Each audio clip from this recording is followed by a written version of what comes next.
Hello, everyone. Thank you so much for tuning in to WDBJ7 Plus. I'm Michaela Shelton. Happy Friday. We have finally made it to the weekend, almost. So we're going to give you everything you need to know to have a good weekend. We've got plenty of events happening across our hometowns, lots of schools going back to school this week. Lots to get into on our WDBJ7 Plus show. We are, of course, going to take a look at your hometown weather forecast in a little bit to see what our weekend is going to hold in terms of the weather. We're also going to take a look at your top local headlines for today, and we are also going to take a little preview at what's coming up on 7 at 4 later today. Their producer, Andrew Peck, is going to join us to talk a little bit about that. So, yeah, lots to get to. So stay tuned. But first, we are going to take a look at your top local headlines for your Friday. And we are beginning by talking about Virginia's Governor Abigail Spanberger, who is taking an unprecedented action to intervene in a major utility company merger.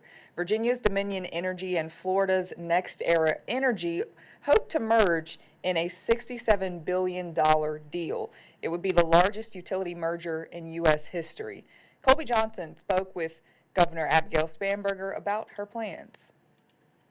The action of actually formally intervening, it is an unprecedented one. As a governor, I do acknowledge that, but frankly, the size and scope of this merger application is also unprecedented. Spanberger says she is concerned that selling the state's primary state-regulated utility company to an out-of-state company could hurt Virginians. She says she will be a party in the case. This means she'll be around and participating as the case is heard by the SCC. I will be able to raise specific concerns, put forth specific questions that will have to be answered by NextEra and Dominion, and be part of what it is that the SEC reviews as they are making their decision. The governor says she has 3 non-negotiable priorities for the merger: ensuring that Virginia ratepayers benefit from the merger and that it leads to lower electric bills rather than higher ones in the future, making sure Dominion employees in Virginia do not lose their jobs because of the merger, and making sure NextEra Energy accelerates progress toward producing affordable, reliable, local, and clean power rather than slow it down or trade it away. The concern over the merger is bipartisan, but some Republican lawmakers disagree with the governor's approach. Local legislators Joe McNamara and David Suderline are asking Spanberger to call a special session of the General Assembly to consider changing state policy so the approval of the merger is not rushed. I'm skeptical, but if there are cost savings to be realized, we want those coming to Virginians.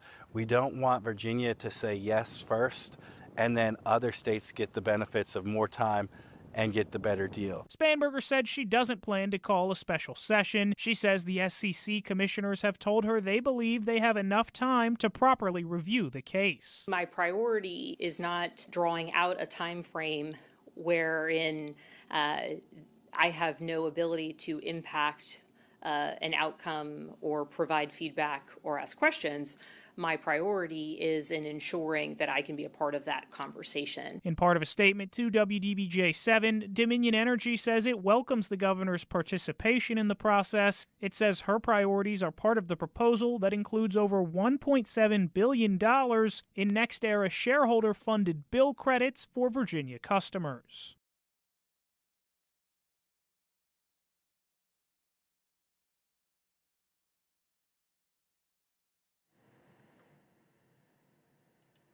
And that was Colby Johnson reporting there. He says the SCC will review the proposed merger over the next few months, and public hearings on the matter will be held in November.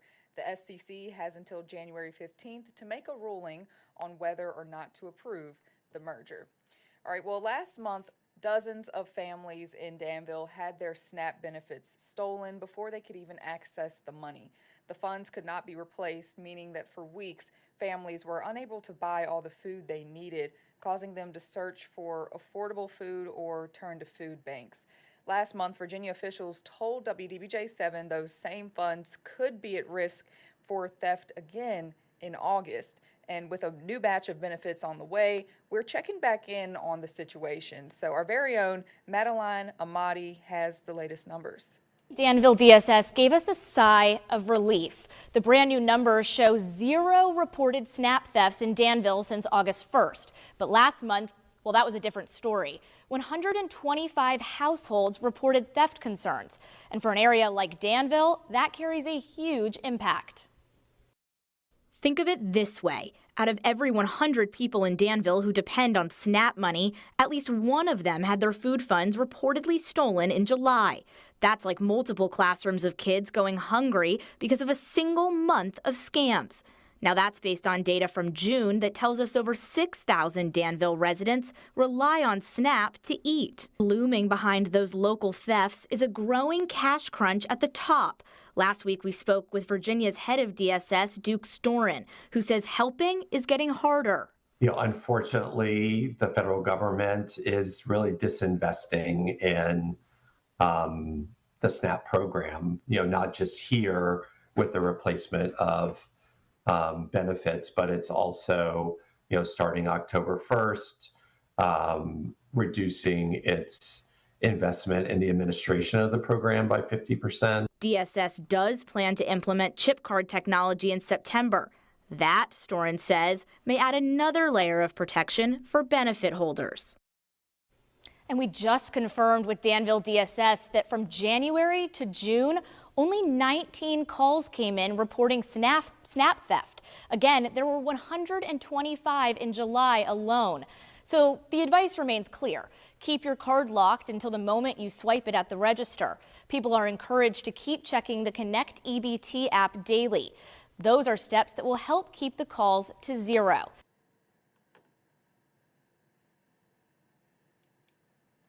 Well, the city of Lexington will soon have a new leader. This comes about a month after the death of the city's mayor, Frank Friedman. Councilmember David Siegler took over Friedman's post on an interim basis, effectively vacating his own council seat. Last night, council heard from a number of candidates to fill Siegler's vacant seat, which expires at the end of this year. Our very own Caitlin Kirkpatrick was at the meeting and has more on the discussion. 7 people applied to fill that vacant council seat, and while one candidate could not attend tonight's meeting, the remaining field pitched their reasons for wanting to step up. For some, it's a simple desire to make a difference. I applied for this interim appointment because I thought I could be useful. Mayor Friedman's passing was a tremendous loss, and I thought I could help provide some continuity at a time when there are already a lot of changes happening. Others presented the perspective of an outsider who chose to make Lexington their permanent home. So when I moved to Lexington 6 years ago, this is officially the longest I've lived anywhere in my entire life. I never had a where from. This town is now my where from. Applicants emphasized how their personal journeys and backgrounds can strengthen the decision-making on the council. I was motivated to apply for this position because I feel my life experiences can complement the expertise of this city council. And for those who left and returned, the vacancy is an opportunity to serve the town that drew them back. So I had roots here all along, and I love this place, and I came back because of that. Others noted that an appreciation for Lexington and the entire Rockbridge area also means embracing a diversity of voices. I love Lexington. I love the community. I love Rockbridge, and I love all the parts about it. I like that there's differing opinions. I like that there's differing views. The full speeches are available on the Lexington City Council's YouTube page. If you want to weigh in, the public can now comment on tonight's speeches. Public comments will remain open until the council meets again to appoint the new member to the term ending in December. In Lexington, Caitlin Kirkpatrick, WDBJ7. If you or someone you know is on Medicare, listen to this. It was announced about a week ago a federal program that helped keep prescription drug costs down is ending earlier than expected. That means next year, millions of seniors could see their premiums go up. WDBJ7's Logan Beebe has more on what's changing and what you need to know. Phones are ringing at the local Office on Aging. Seniors want answers about their Medicare prescription coverage. And right now, even the experts don't have all of them. There's a lot of uncertainty and there's more unknowns than are known. Here is what we do know. The federal government ran a program that put a cap on how much your Medicare Part D premium could increase each year. It kept costs predictable for seniors on fixed incomes.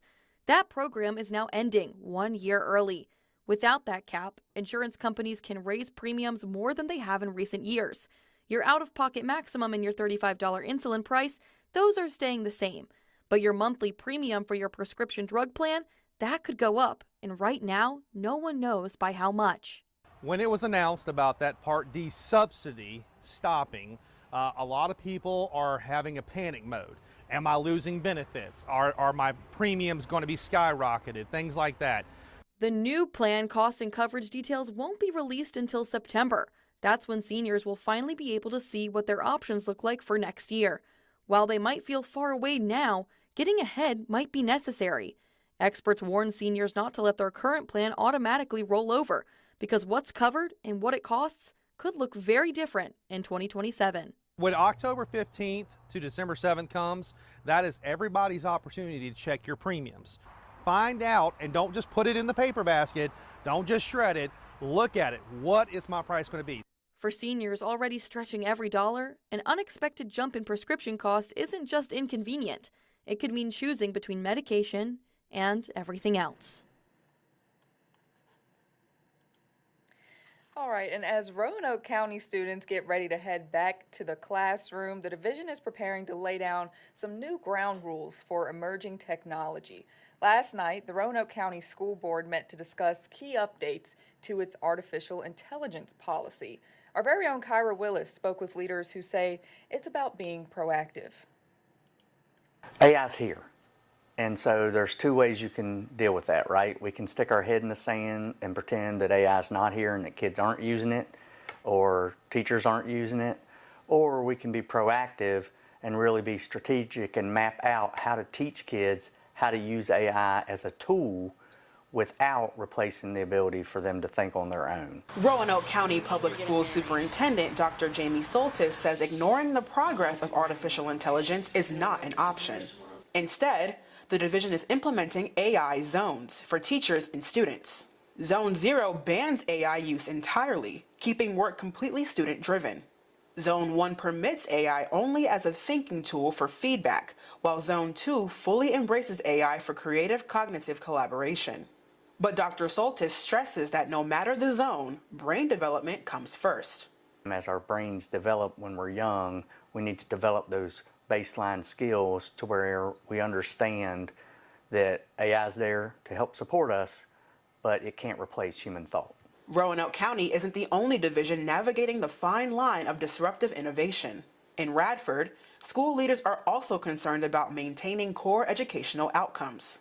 Artificial intelligence is here, and it, who knows where it's going, but it can't take away original thoughts, and it cannot take away my handwriting. It cannot take away my firm handshake or my eye-to-eye contact. Radford's assistant superintendent warns that over-reliance on these emerging technologies could rob students of key skills needed beyond the classroom.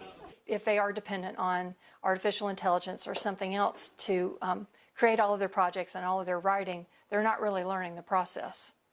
It's a reality that parents in the region are navigating directly. As students access flashier and quicker generative chatbots, concerns are mounting about when support turns to crutch. The AI, it does throw a little curveball in there, but it can also turn to something where they're relying on that instead of using their critical thinking skills. Roanoke County public school leaders agree that retaining those original human component skills are paramount. Thursday's board discussion will set the compass for how to draw the line between innovation and original mind power. In Roanoke County, I'm Kyra Willis, WDBJ7. All right, and speaking of back to school, this weekend is tax-free weekend. If you're looking to head out, do some back to school shopping. Those items include school supplies under $20 per item and qualified clothes and shoes that are under $100 per item. So I didn't know that. I thought it was all supplies no matter what the cost, but still you can get some good savings out there this weekend. So just giving you a heads up about that. And that was a look at some of your top local headlines for today. But don't go anywhere, because coming up after the break, we are going to be joined by our chief meteorologist, Justin Pavic, to talk about your First Alert hometown weather forecast and see what we can expect for the upcoming weekend. Stay with us. We'll be right back after this quick break.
Welcome back. Thanks for staying with us here on WDBJ7 Plus. We are now joined by our chief meteorologist, Justin Pavic. Justin, happy Friday. Yeah. We have made it to the end of the week.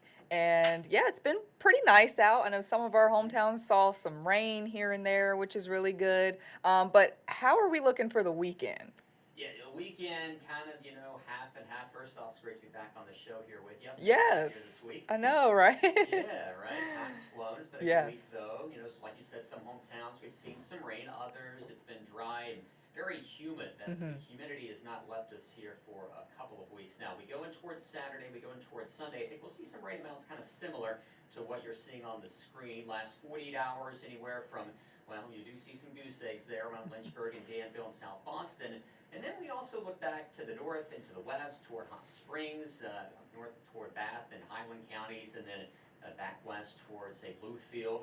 And that's where we've seen some higher numbers there. I do see Hot Springs is in there twice, so we'll have to make a change on that. But we have seen, again, some heavier rain in pockets.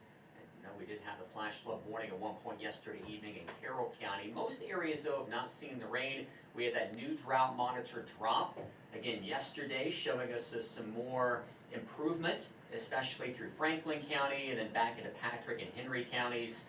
Of course, that's also coinciding with where we saw some of the heaviest rain last weekend, and some of that flash flooding was quite damaging and devastating, especially in the western Patrick County and then eastern areas of Carroll County. So we're watching those areas, more sensitive there to any heavy rain that could make its way back in. At least right now we're mostly quiet, kind of a blend of sun and clouds on this Friday afternoon. The main cold front that could bring a change to our weather conditions is still well toward the west. So Not looking at really any activity stirring from that feature or low.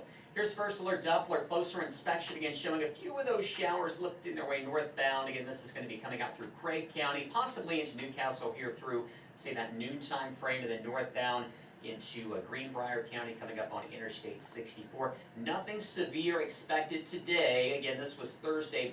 This is actually rather Friday here. Going to update that graphic on the left, showing most of the severe concerns are going to be north and eastbound of us today, a little bit closer to the to our nation's capital. Here's first alert future view, though, and between roughly 2 p.m. and about 7 p.m., I do think there'll be a few downpours developing back west. This is going to be Grayson County, Western Carroll County, Wythe County, possibly in toward Pulaski and Floyd and Montgomery counties. But notice north of 460, not looking overly active today, where temperatures climb back into the mid and upper 80s, and this is exactly where we should be for this time of the year. Make sure you're weather aware, though, and of course, if you do encounter, again, a flooded road, we say it all the time, turn around, don't drown. Here's those possible rain amounts as we go through about the next 36 to 48 hours, and notice the highest marks there would be kind of lining up near and west of the Blue Ridge. So, like I said, anytime you ever see water covering a road, find an alternate route. We've had a few cases of that over the course of the last couple of days. We'll go beyond now in that first alert super 7-day forecast. Notice how our chances go down to 20%. So most areas dry now, Sunday, Monday, Tuesday, Wednesday.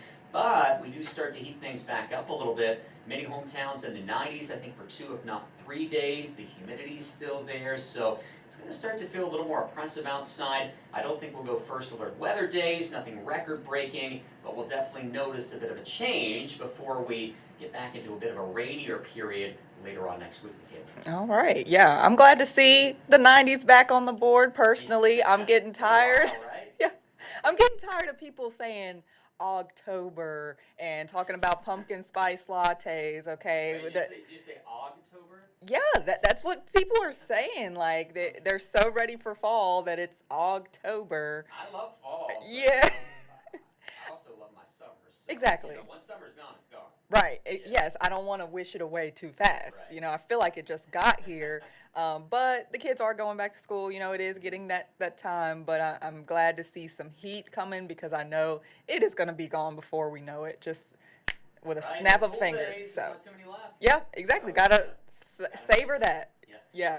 All right. Well, Justin, I know coming up at 1:30, y'all have the first alert weather day every Monday through Friday, and today you've got a pretty interesting interview coming up, right? Yeah, you know, I had a great conversation. I sat down with the lead tropical professor, meteorologist out of Colorado State University. You know, I didn't know this, but they've been issuing hurricane forecasts dating all the way back to 1984. Oh, So, wow. Yeah, they kind of dive into what they're seeing, you know, what they're thinking in terms of tropical development as we go throughout the fall season. But there's definitely some very interesting facts, and you know, excited to share that interview that's coming up later on today. We'll also hear from Leo Hirschbrenner on that beach forecast, and possibly take a look at a few other things as well. Okay, awesome. Sounds like a lot of good stuff coming up. Again, that's at 1:30 here on Plus. Make sure to stay tuned and watch that. Justin, thank you so much for joining us. And for those watching, don't go anywhere. We'll be right back with more WDBJ7 Plus after this.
Thanks for staying with us here on WDBJ7 Plus. I'm Michaela Shelton. Over in Danville, it's a new dawn at Averett University as its first black female president becomes the 17th president in the school's 167-year history. Dr. Tasia Daniels Granger is a Roanoke Valley native and a 3-time graduate of UVA. Connor Arthur spoke to Dr. Granger and has the key takeaways from her introduction. I would not have taken the job had I not been aware fully of the circumstances. But what I also discovered as a part of that situation is the effort and the spirit of recovery that exists here. And that's one of the things I wanted to be a part of. In April 2025, a lawsuit was filed against Averett's former CFO, Donald Ongst, after around $20 million was spent from the school's endowment fund. And while the school saw a total of 4 different presidents in an 18-month time frame, Averett's Board of Trustees chair, Emma Kozlowski, says past challenges gave them a clearer picture of the candidate they wanted to lead the university. We were looking for someone who understood what makes Averett Averett. In Dr. Granger, we found her. What stood out most was not any single credential, but the way that she leads, collaboratively and with clear judgment and a genuine commitment to the people she serves. Dr. Granger says even with the school currently at a crossroad, she sees hope and opportunity on the horizon. And as I've been learning a little bit about Averett's history, I've discovered an early motto, irreparable tempus, time lost cannot be regained. And while it sounds like an ominous warning, I choose to hear it as a charge to make the most of the time we have now and that time going forward. We don't get to wait for the perfect moment to reimagine Averett. The moment is now.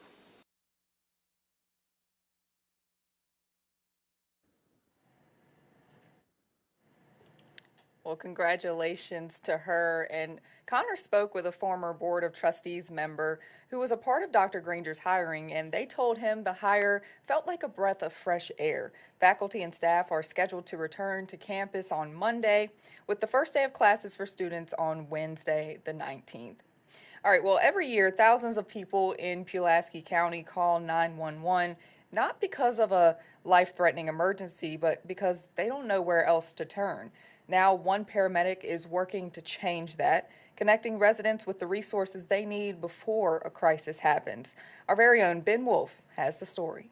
In 2025, Pulaski County received more than 6,000 EMS calls. According to Pulaski County Public Safety, only 122 led to emergent transportation to a hospital. EMS has really become a default solution for any need that is present that would need to be handled in a timely manner, but that may not mean necessarily that it's an emergency medical need. To help solve that, Erica Dalton isn't waiting for your emergency. She's showing up before one happens. As Pulaski County's only community paramedic, Dalton visits high-risk patients at home, connecting them with resources before a 911 call is ever needed. The community paramedic program allows us to bridge the gap to care. The goal is simple: prevent emergencies before they happen and connect residents with the resources they need. And it won't cost patients a thing. Right now, our patients and clients that I meet with do not have to pay out of pocket for anything. We don't bill insurance. We don't ask for anything in return. The numbers show it's working. According to Pulaski County Public Safety, patients had a call volume of 200 in the 3 months before entering the program. After beginning services, that number dropped to 98. And after discharge, just 26.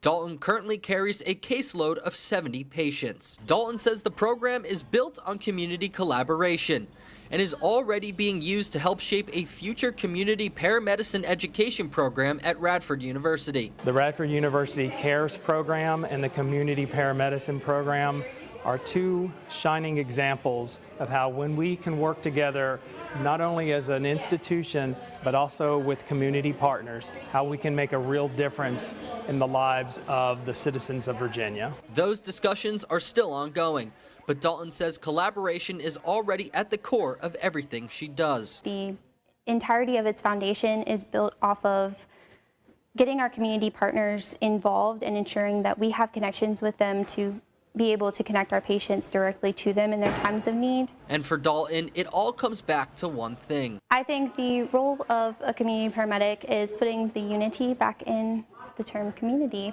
Reporting in Pulaski County, Ben Wolf, WDBJ7. Yeah, it's great to see that program doing great work out there. All right, well, hey, stay with us because coming up after the break, we are going to be joined by our producer for the 7 at 4 show, Andrew Peck. He's going to join us to talk about what we can expect for 7 at 4 today. I hear there's going to be 2 well-known WWE wrestlers coming onto the show today, and we're also going to talk about the Big Lick event that's coming up, the Big Lick Comic-Con event that's coming up here in the Roanoke area as well. So stay with us. We've got a lot coming up here on WDBJ 7 Plus after the break.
Welcome back to WDBJ 7 Plus. We are now joined by Andrew Peck. He's the producer for 7 at 4. Andrew, thanks for joining us today. Yeah, so we wanted to have you on today because we've got a pretty cool show coming up at 4. Logan and Melissa are going to be talking to 2 professional WWE stars, right? Because they're going to be at the Big Lick Comic-Con event happening this weekend. So what do people need to know about that? Yes, well, first off, Melissa is on vacation, so it'll be okay. Today. It'll be him and Ava. So. Well, that'll be a great show. He's gonna, I'm sure, just eat this up. But yeah, Big League Comic-Con this weekend, Saturday, Sunday, August 8th and 9th. They're gonna have a bunch of cool guests coming there. They'll have Laz Alonso, but they are A-Train and Mother's Milk. Oh. Two big actors from The Boys coming. They'll have the Hardy Boys, two of the most big legendary wrestlers coming in. along with Lex Luger and Ron Simmons, who will actually be coming onto the 7 at 4 later today. Ron Simmons wrestled for WWF, WCW, ECW. He was the first ever African American WCW champion. He was the 3-time WWF champions with the APA, and he led the Nation of Domination. He was inducted into the 2012 Hall of Fame, so he'll be joining us later on, talking with Logan. And then we'll also have Lex Luger joining the show. He wrestled for WCW, NWA, WWF, 2-time WCW World Heavyweight Champion, and he was the second ever WCW Triple Crown, and he was inducted into the 2025 Hall of Fame. So they're going to be joining us later on. They're going to be talking with Logan. We're going to be sitting down with JD Sutphin, organizer of all of this. We're going to be, hearing from them what it's like, life after wrestling, life during wrestling, all of that good stuff. Right. Yeah, he looks super tough. I'm looking forward to seeing that. Is he going to be talking to both at the same time? Okay, cool. So yeah, I'm looking forward to seeing that. Just Logan's energy and then theirs. That's going to be very cool to see. And we were just taking a look too at.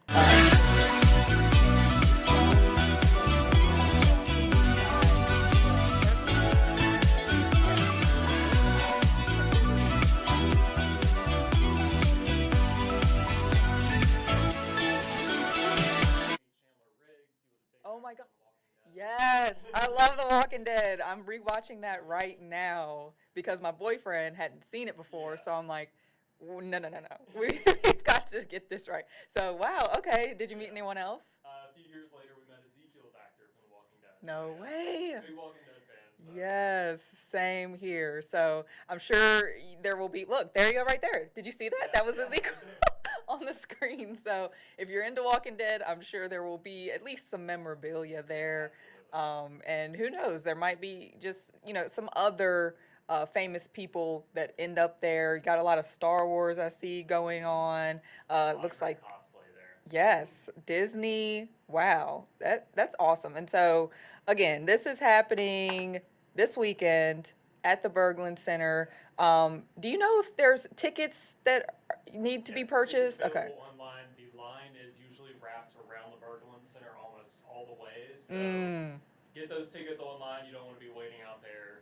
Yes. To get tickets day of. So, right. Yeah, absolutely. Exactly. Okay, awesome. Well, yeah, super cool event coming up here. Again, we'll show the two who are coming on the show today, 7 at 4. Got Lex Luger and also we've got Ron Simmons who are going to be talking to Logan. So really looking forward to that. Make sure to tune in. You can watch it right here on WDBJ7 Plus. Just get the app on your smart TV or you can watch it on our website.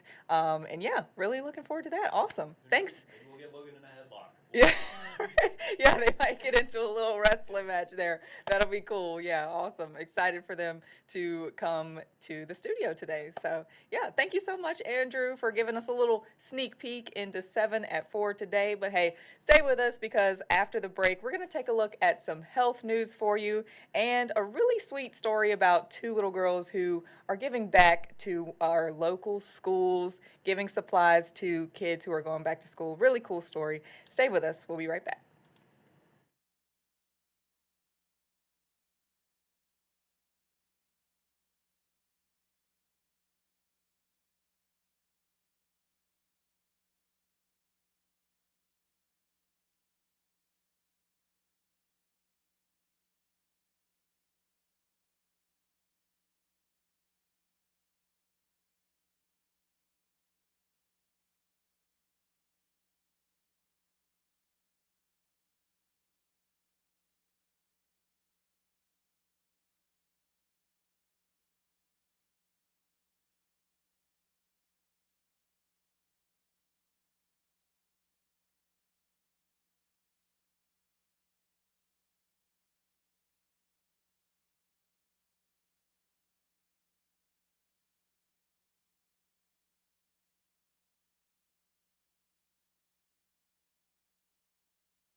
Welcome back. Thanks for staying with us here on WDBJ7 Plus. We're going to take a look at some health news for you now.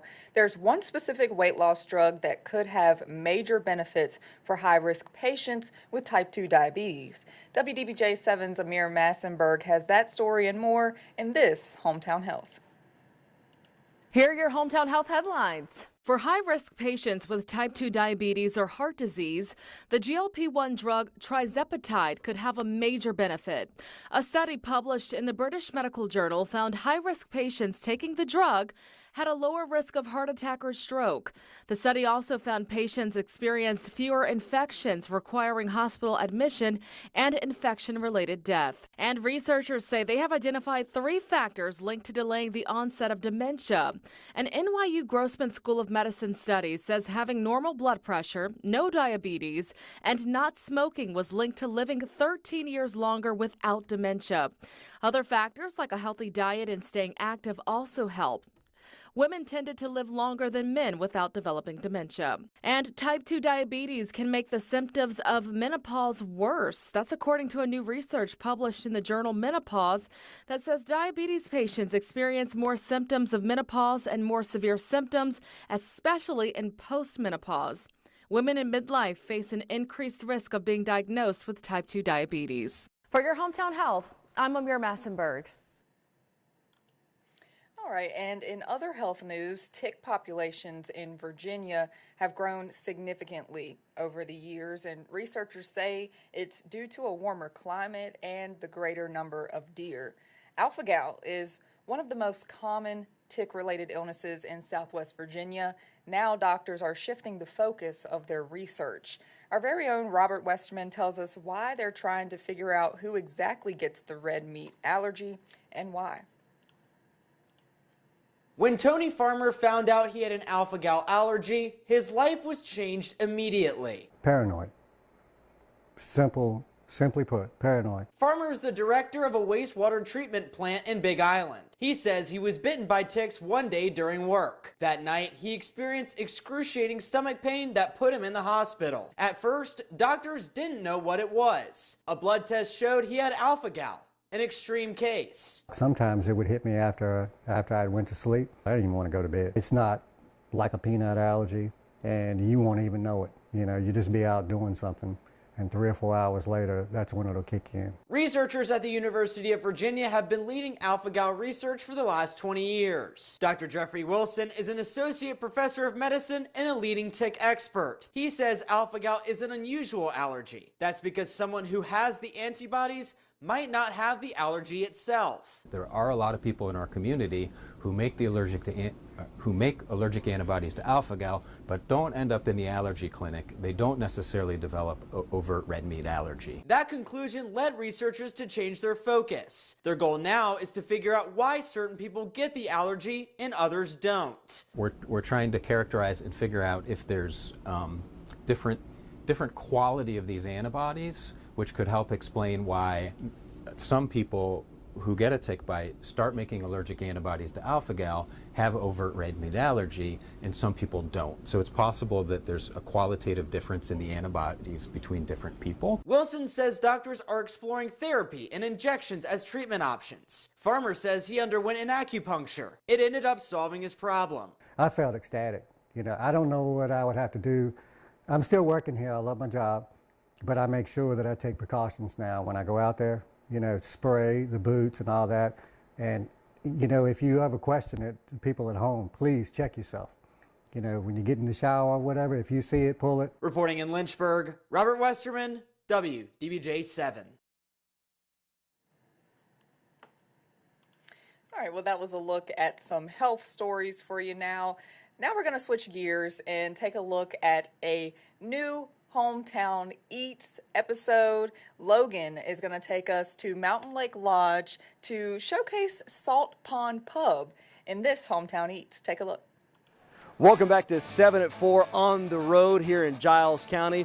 We've made our way down to the Salt Pond Pub at Mountain Lake Lodge. We've got to do a little Hometown Eats because you know they've got a world-class kitchen in this beautiful lodge behind me.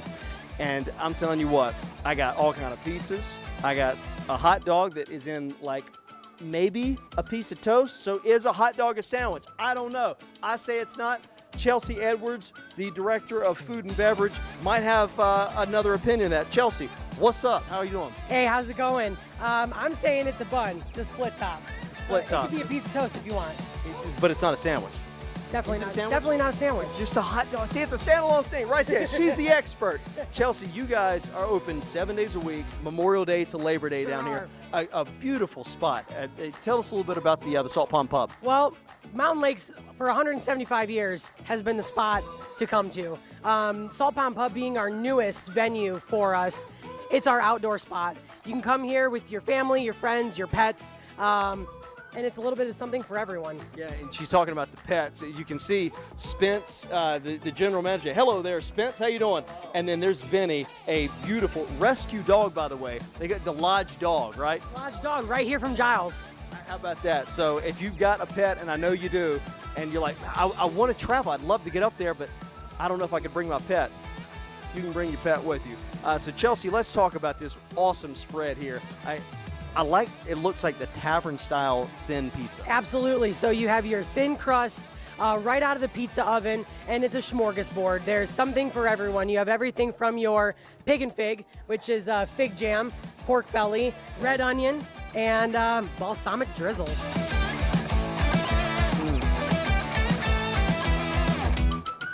I like too, it's a smaller piece of pizza, so you don't feel bad if you eat it in 2 bites. No. Do you have a favorite? I do. It's the pig and fig. It's the favorite. It's become spoken in hushed tones around the mountain, I think. You want to try the pig and fig.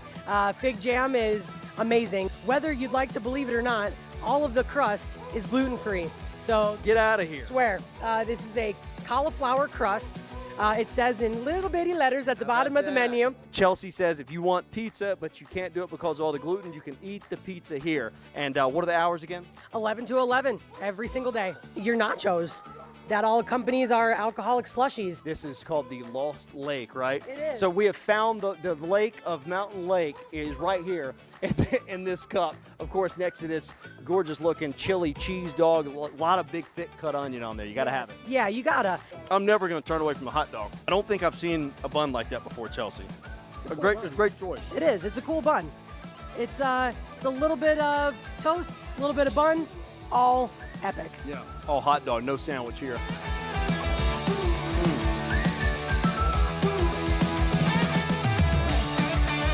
Homemade chili, of course. Everything homemade out in this place. So come on out here. Make sure when you come up, you look for Chelsea. And when you do, tell them Logan sent you. All right? 74 on the road from Mountain Lake Lodge in Giles County. I'm going to take one more bite. We'll be right back.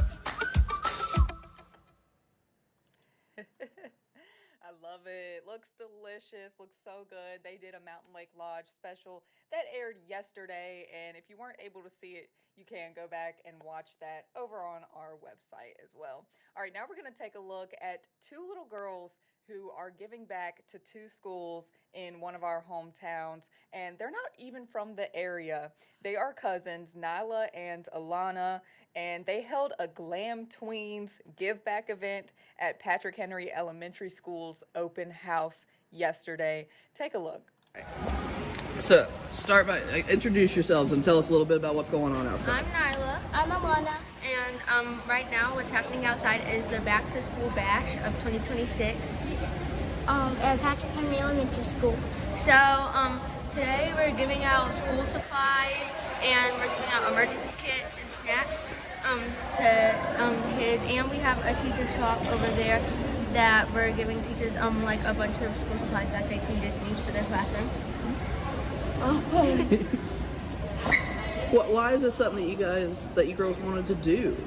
Because we know that this school doesn't have lots of money, and we wanted to donate to them. And my stepbrother went to the school for pre-K. Yeah. And we have some family from here. And my mom graduated at Laurel Park. And we just wanted to kind of give back to the community. Okay. So. But you guys, you did not go to Patrick Henry Elementary. No. Where do you go to school? Carver Middle. And I'm going to Northwest Middle, but we're going to 6th grade. Okay. So tell us what's on the tables. What can people go and get? So that's the teacher shop where teachers go shop at. And it has like glue sticks and pencils, and it has like hand lotions, crayons, a bunch of things. And then we have like drawstring backpacks out there with school needs. And also we have emergency kits for 5th grade girls that we're giving out. Period kits. Yeah, just for hygiene. And we have every 25 people, we give out like a special backpack, like an extra nice one. And like some little toys. Yeah. Yeah. And you spent your own money to do a lot of this too? Oh my gosh. What? Go ahead. Alana, explain how you thought of this. So, I had like so many school supplies and I didn't know what to do with them, so I decided to donate them. And so I looked it up, some schools in Martinsville, and after that we just started planning. And we've been texting Principal Cooper since what? February? April. So you've been planning this a long time. Yes. And you handled all the communication. You emailed the principal. Yeah, we have a brand. We have our own little business called Lambkins where we make bracelets and stuff, and we like give out to different places. This is our first time doing it, but we're planning to do something like this again next year or later this year. And I forgot what I was gonna say. And we were really excited to do something like this. Yeah. And it took a lot of time. Oh, I'm sure it did. Say the name of your business one more time. Lambkins. Can you spell it just so I make sure I get it right? GLAMTWEENS. In sync, I love it. We sell bracelets. We sell seed bead bracelets like these, and we sell clay bead bracelets. A little bit of rainbow loom. And don't we have a shop on eBay? No, didn't you take it down? No, I think we have one on eBay or Etsy. I'm pretty sure it's eBay. Okay. Awesome. That is so awesome. They are the cutest little things ever, and just doing such good work and giving back. It is awesome to see that blossoming at such a young age. I know they're going to go so far. All right, y'all, that's all the time we have for our WDBJ7 Plus show today. But hey, make sure to stick around, stay with us here on our streaming platform, because we've got our new newscast coming up here in just a few minutes. They're going to break down all of your top headlines, national, local news, and any breaking news we may have. So yeah, stick around for that. If you're watching on Facebook, go ahead and hop onto our website, or you can go to our free streaming app on your smart TV from the comfort of your own home, your phone. Download the free app there too, and you can watch this all day long. We stream all of our traditional newscasts from 4:30 in the morning till 11:30 at night. So we've always got something going on here. We've also got our new streaming shows. We were talking about this with Justin earlier in the show. They've got a cool First Alert weather show coming up at 1:30 here today. And we've also got our Hometown Sports Huddle that comes on at 6:30 p.m. every weekday. So yeah, lots happening here on Plus. Let us know if you have any ideas, any suggestions for us here. Send us an email, news@WDBJ7.com, or shoot us a message on Facebook. We love hearing from y'all, and we just want to tailor this to the viewers. So yeah, thank y'all so much for being here with us today. I hope you have a great rest of your weekend, and I'll see you back here on Monday at 11 a.m. Thanks for watching.